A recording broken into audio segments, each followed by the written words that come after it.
XSFM입니다. PODERA.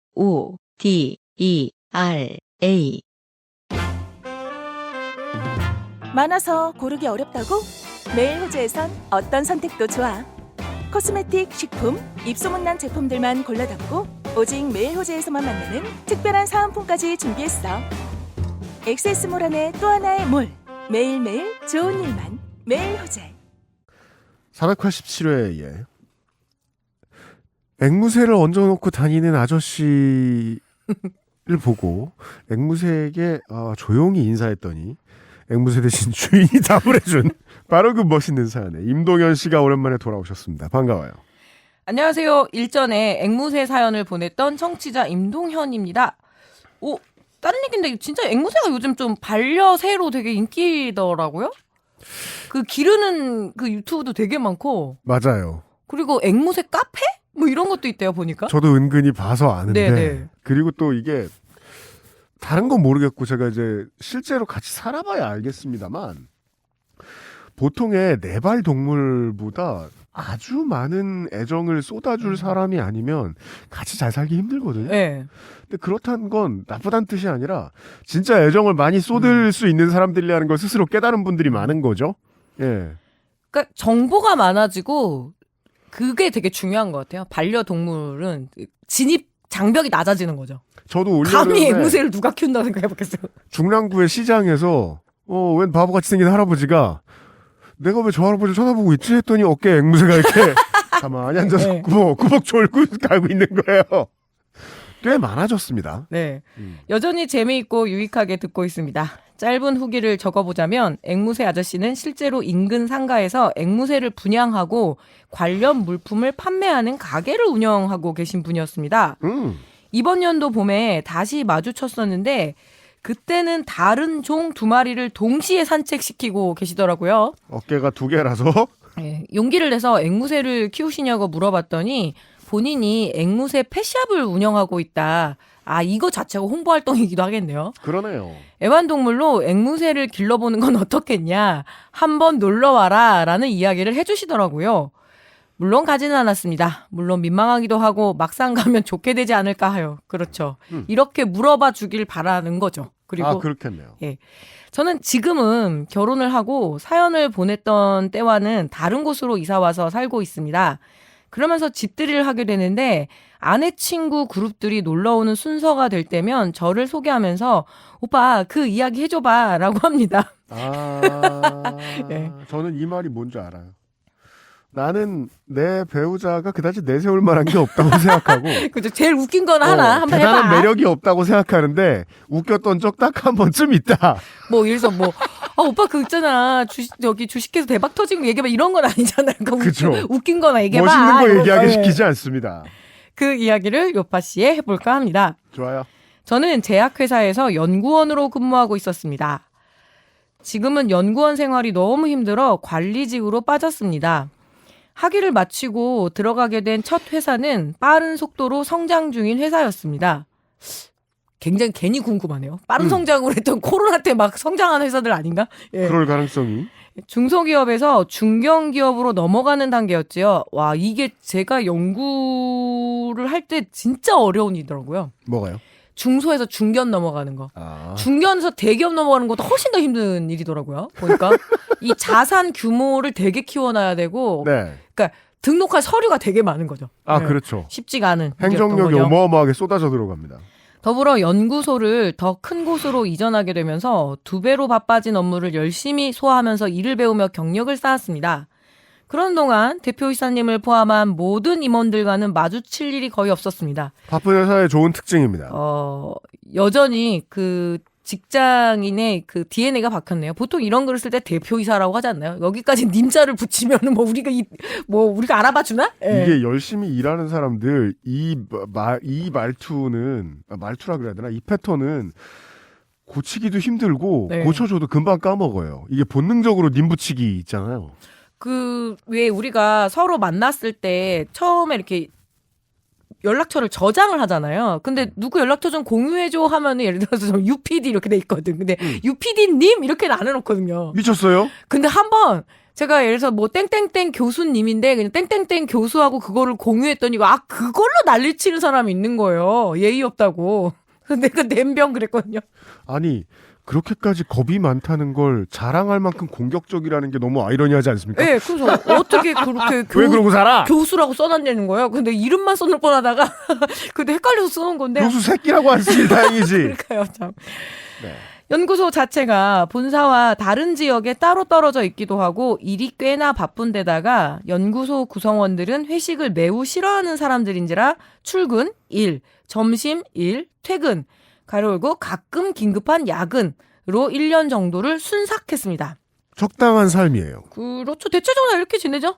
그동안 연구소도 송도에서 판교로 이전하고 허가를 받아야 하는 제품들도 출시 완료하는 등 열심히 일한 보람들이 마무리 지어져 갔고 회사 전체 회식을 하자는 대표님의 제안을 가장한 명령도 전사에 내려왔습니다. 전 회사라는 거죠. 네. 예, 예. 중요한 건 회식인 모양입니다.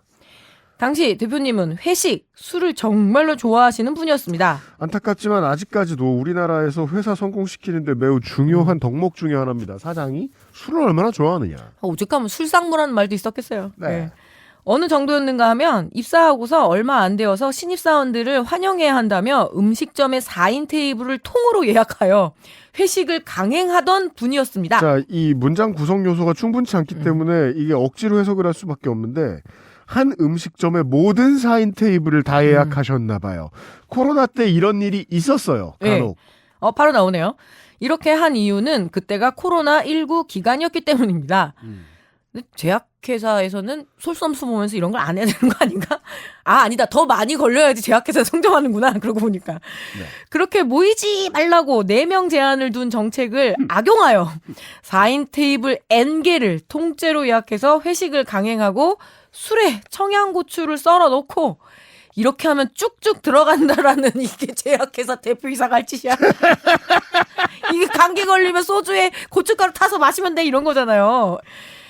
들어간다라는 등 별짓을 다해서 직원들에게 권하는 분이셨습니다. 아이고 노동청 신고감이네요. 네, 자, 이 정도면. 요즘은 이런 것도 신고 들어갑니다. 네. 술을 강요해서도 안 되는 거죠. 네. 그런 분과 전사 직원들이 모두 참가하는 회식이라니 저는 너무 무서웠습니다. 저는 회장님과 다르게 술을 최대한 안 먹고 술자리에 엮이지 않으려고 연구원 직무를 택한 사람이었기 때문입니다. 대망의 연초 전사 회식 날 가로 열고 당시에는 식당에 같이 먹을 수 있는 인원 제한이 풀렸었습니다. 잠시 이제 그 조치가 풀릴 때가 있었죠. 저는 자리를 대표이사님과 최대한 멀리 눈에 안 띄는 곳에 앉기 위해서 최선을 다했습니다. 근데 그러면 눈에 더 띈다? 이게 저기 끝에 일로 와봐! 이러지. 그건 완전 100%고요. 그리고 술을 되게 좋아하는 오너가 예. 대표이사 이런 사람이 전체 회식을 하자 그랬으면 이런 사람을 보려고 전체 회식을 한 겁니다. 그렇죠. 예. 하지만 웬걸요? 저를 포함한 몇몇 신입, 준신입 동료들은 팀장들의 강력한 주도 혹은 강제로 팀장님과 대표님 사이에 앉게 되었습니다. 아, 네. 그저 오늘은 제발 술에 이상한 것들만 안 넣었으면 좋겠다. 일찍 끝났으면 좋겠다는 생각뿐이었습니다. 다행이라고 해야 할까요? 회식이 시작되자 일단 대표님은 저희를 벗어나 임원, 팀장, 과장 등등이 앉아있는 곳들을 먼저 돌며 술을 마시기 시작하셨습니다. 이게 참 기억이 생생하신 걸 보니 확실히 술을 안 네. 드시고 계속 눈치를 보고 계셨던 것 같긴 합니다. 또 오랫동안 긴장하면서 봤던 일들이 기억이 되게 잘 나잖아요. 아마 여기 이 자리에 있었던 대부분의 임원급들은 이렇게 기억을 못할 겁니다. 마시느라 바빴기 때문에. 그런 사이 준신입 그룹들은 미친 듯이 고기를 굽고 먹기 시작했습니다. 네, 그렇죠. 대표가 오기 전에 먹자는 생각과 그렇죠. 실제로 회식 전까지 일을 끝내느라 점심도 제대로 못 먹은 우리 자신들을 위해서요. 그렇게 먹는데 저희 팀 팀장님이 제 오른쪽 자리에 오시더니 갑자기 일 이야기를 꺼내셨습니다. 아이고 회식에서 일 이야기. 좀 제가 들었을 때 항상 좀 제약회사가 되게 가부장적이고 아, 그래요? 우리나라에 되게 오래된 제약회사 많잖아. 막 100년 안 넘 가부장적인 업체는 어딨어 우리나라에. 100년 넘고 막 이러는 데가 있잖아요. 그런, 네네네. 그래서 회사 돈을 그냥 자기 돈처럼 쓰는 문화들이 있나 보더라고요. 제 친구도 좀 제약회사 다니는 애들 있었거든요. 아니, 기본적으로 뭐랄까요? 저는 40대쯤부터는 이 습관이 생기지 않았다고 생각하는데 적어도 셀러리맨으로 살았던 50대급들은 그냥 법카가 도깨비 방망이인 줄 알죠? 그러니까 제약회사의 문화 자체가 영업도 되게 많이 뛰잖아요. 맞아요. 영업 맞아요. 뛰고 뭐 그리고 비즈니스의 유형 자체가 또 그런 분위기들을 넘어서 생각보다 많이 걸려요. 또 이렇게 신문 같은 거 제약해서 좀 쳐보면 배임 막 이런 거 있잖아요. 네. 법카 등등등. 이것저것 해보다가 예. 금도 사고 아까 우리는 제약회사 하면 굉장히 최고의 이학자들이 모여서 무언가 할 것 같은데 알고 보면은 술 잘 먹는 사람들이다. 예, 문화는 좀 그렇더라고요. 아마 대표님에게 무슨 지시 내지는 잔소리, 질문 등을 들었던 거겠지요. 맥주 한 잔 정도만 먹었던 저는 모든 질문들에 대한 답, 업무 계획, 진행 상황 등을 팀장님께 얘기했습니다. 너무 집중했던 탓일까요? 어느새 대표님이 제 왼쪽 자리에 앉아서 빈 소주잔을 식탁 위에 놓고 계신 걸 보지 못했습니다. 아, 네. 제 왼쪽에는 생 신입이 앉아 있었는데 다른 팀이었습니다. 그럼 안 친하고. 아마 그쪽 팀장님이 불러서 자리를 비웠던 것 같습니다. 그러다가 팀장이 대표님을 보시고는 대표님 오셨습니까? 하며 소주잔을 급하게 비우셨습니다. 아, 슬프네요. 탁 고개 돌리고 아주 네. 전형적인 우리는 그죠. 이제 이게 무슨 분위기인지 아는데 예. 임동현 씨는 당시에 그게 무슨 상황인지 잘 몰랐던 것 같아요. 저는 놀라서 안녕하세요 대표님 하고 말았습니다. 뭐 할 말이 뭐 잘했지. 저에게 무슨 말을 하시려나 하며 약간의 두려움과 함께 대표님의 말씀을 기다렸습니다. 대표님. 과로 본인의 소주잔을 만지작거리며 과로 그래 많이 바쁜가 봐. 네 대표님 진짜 바쁘네요. 이게 되게 흔한 기출 문제는 아닌데 전형적인 네. 여자친구 오빠는 뭘 잘못했는지 알아 같은 흔한 문제의 변형쯤은 됩니다. 우리 임동현 씨 요즘에 인기인 그 충청도형 개그 그거 릴스를 한 20개만 보면은 이제 다 아마 아실 겁니다. 그러니까 이게 예. 지금 임동현 씨는 이제는 모든 상황이 다 이제 머릿속에 장악이 되셨으니까 가장 중요한 지문을 내주시잖아요. 과로 본인의 대표님 과로 본인의 소주잔을 만지작거리시며 과로 그 다음에는 기아 타이거즈는 카퍼레이드를 한다며 라고 해도 예. 같은 지문입니다. 이번에 뭐 최고의 히트였죠. 엘리베이터에서 만난 거예요. 근데 이제 가운데 사람만 충청도 사람이 아닌 거예요. 양쪽 사람만 충청도 사람인데 그렇게 얘기했대요. 회장급 되겠죠. CEO가 네. 그 팀장한테 아직 직장 되냐? 그랬대요. 그렇죠. 그랬더니 그 팀장이 죄송합니다. 조만간 연락드리겠습니다. 소주 한잔 하시죠. 그랬는데 요 가운데 사람만 못 알아들은 거야. 아직 직장 되냐? 그랬더니 거기에 해석을 하는데 서울 사람들은 너 능력 없는데 왜 아직도 다니냐라는 뜻이냐. 근데 그걸 몽창 알아들은 거는 충청도 사람이었거든요. 그러니까 이게 이런 충청형 레토릭의 원리를 좀 파헤쳐 나가보면 아주 길게는 모르지만 네. 적어도 이런 건 알 수 있습니다. 고인물들이 맨날 보면 네. 앞에 해야 할 필요한 말들을 어마어마하게 생략하는데 이게 중첩돼서 너무 많은 거예요. 그렇죠. 그러면 이게 오래된 회사, 근속연수 긴 회사에서 이런 상황을 신입들이 보게 되는 거예요. 저게 무슨 말인지 이해를 할 수가 없어요. 충청형이라고 생각해봐요. 어떤 어르신 A가 어르신 B한테 물어봐요. 너 100m 10 나와 이제? 그럼 이게 무슨 뜻이죠? 맨날 조깅만 하지 말고 술을 먹자는 소리잖아요. 올림픽 나갈게요? 막 이러면서. 하지만 중간에 껴있는 사람은 빨리 달리는 사람들의 모임인가 봐 하고 말게 되는 거예요. 네. 요즘에 일이 많더라고요. 저번 주에도 야근을 좀 했는데 아무래도 제품이 많다 보니 열심히 하고 있습니다. 그럼 이제 바로 이런 거죠. 는 착혀. 이러면서. 네, 전형적인 사람은 좋다 시츄에이션. 라고 하자 대표님이 벙찐 얼굴로 저를 보시더니 허허허 웃으시는 겁니다. 대표님. 아유, 이 친구 참. 그래, 사회 초년생이지? 네? 네네 졸업하고서 여기가 첫 취직이니까요. 또 틀리죠. 또 틀렸죠. 여기서 생략된 거 뭐죠? 소주잔을 만지작거리시며.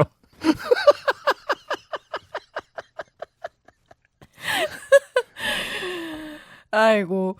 이렇게 대화가 오고 가는데 저희 팀장님이 옆에서 어쩔 줄 몰라 하고 계셨습니다. 저와 팀장님이 눈을 마주쳤고 팀장님은 눈길로 소주병을 가리켰습니다. 그럼 항상 이러죠. 이렇게 턱으로 조고 이러면서 그죠? 그렇죠. 그러면서 얼굴로 무언가 말을 하기 시작하셨습니다. 얼굴로 말. 네? 뭐? 예? 그 말인즉슨 대표님 잔이 비었는데 지금 뭐 하는 거냐? 바쁘냐고 물어봤는데 진짜 바쁘다고 하면 어떡하자는 거냐? 그냥 조용히 하고 술이나 따라라 하는 것이었습니다. 어느 정도 눈치를 챈 뒤 대표님 한 잔 드리겠습니다. 하자. 대표님. 그래, 자네 눈치를 좀 키워야지. 어? 그래가지고 사회생활 어떻게 하려 그래. 술잔이 비었으면 딱 채우고. 어? 그래, 그 전에 자네가 잔을 비우고 그래야 회식이 되지. 그냥 윤석열 네. 말투네요. 하자는데 안 한다 그러네?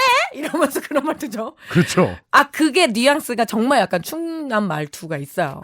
그 아마 친가 쪽이 공주여가지고 난 딱 그럴 듣자마자 수 있어요. 충청도 뉘앙스 느꼈거든요. 하시며 헛기침을 하고는 다른 자리로 가셨습니다. 이걸 아마 건조가 뽑아준 게 저 때문에 뽑아준 것 같은데 지난번에 되게 무슨 드라마인데 되게 눈치 없이 그 아저씨가 이런 거예요. 식사했어요? 그러면은 예 하고 왔습니다 했더니 예 아직입니다 이런 거예요. 그러니까 닭을 잡아 오라 그랬어요. 이런 거 이렇게 물어본 거야. 닭 먹을 줄 알아요? 그러면은 거기 아니요 못 먹습니다 해야 되는데 닭을 잡았어. 그랬더니 그 잡아다 주면서 주인집 아주머니가 이래요. 아이고 시계 사러 가야겠네. 그러니까 시계는 왜 삽니까? 했더니 시계는 왜 삽니까? 내일 아침에 우리 닭이 안 울어서 못 일어날까 봐. 이러면서 거의 그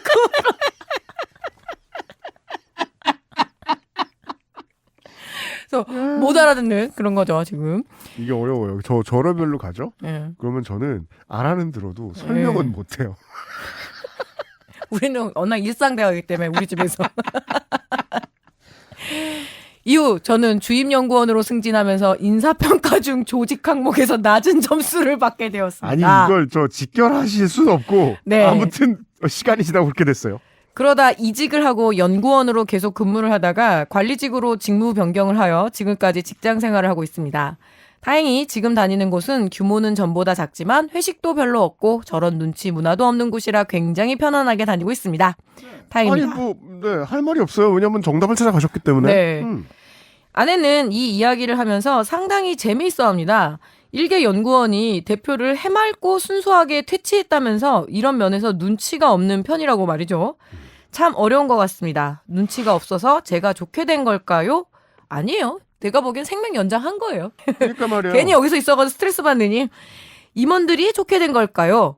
저는 여전히 일이 많지라고 하면 있는 그대로 답하고 회사에 좀 아쉬운 점은 없나요? 라고 임원분이 물어보면 네, 대체로 좋은데 노사 합의체에서 제시되는 의견들이 모두 거절되는 건 아쉽습니다.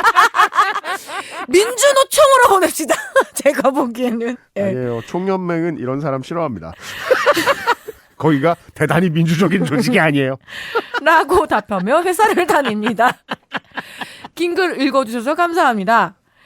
가로 열고 상사분들이 모두 연차를 쓴 데다가 오늘 일을 다 해서 눈치 안 봐도 되는 낮에 회사에서 회사 컴으로 써서 보냄. 내가 보기엔 이분은 우리 임동현 씨는 좀 악용될 수 있어요. 이러면 험한 테이블에 자꾸 동료들이 집어넣거나 네가 해봐 이렇게 될 수 있거든요. 그런 일이 생겨요. 그렇죠. 네. 그래서 혼자 이제 덤터기 쓰고 왜냐면은 치열한 정글이잖아요. 직장 생활은. 그 사람이 이런 게 문제예요. 사회생활을 할 때 대화를 주고받으면서 이게 사람과 사람 사이의 맥락을 어느 만큼 쌓아나가는가에 대한 기준이 서로 다 달라요. 임동현 씨는 그 점에 있어서 저랑 상당히 비슷해요. 예, 총알바지로 내보내기 딱 좋은 캐릭터입니다. 예, 저는 그냥 비닐 한 장 깔아놓고 됐어요. 이러고 지나가 버리거든요. 근데 사람들은 다 벽돌 쌓아놓고 지내는 사람들인데 이러면 나중에 또 힘든 일을 겪을 수도 있는데 근데 이런 사람들은 정말로 결과를 투명하게 내거든요. 그렇죠. 예. 그 CEO들이 좀 제정신 박히면 이런 직원들이 좋은 거예요. 이런 노동자가. 예. 실제로는 이런 사람들이 많은 게 기업 효율에는 되게 좋은데 한국이나 일본 같은 사회는 그런 점에서 쉽게 발전하기가 어려워요, 회사들이. 명언이 있지 않습니까? 성격이 팔자라고. 그러니까 네. 그렇다고 해서 뭐 동네 완전 똥멍청인가? 아니잖아요. 그럼 연구원 출신 금방금방 파악하시고 게다가 그런 사람들은 고맥락의 인간관계를 보통 가족하고만 쌓아요. 굳이 회사 가서 외향적으로 하지 않고. 저는 그게 합리적이라고 보는데 임동현 씨는 계속 고생할 거고 저도 고생하는데 괜찮아요. 네. 네. 임동현 씨 고마워요. 잘하고 있습니다.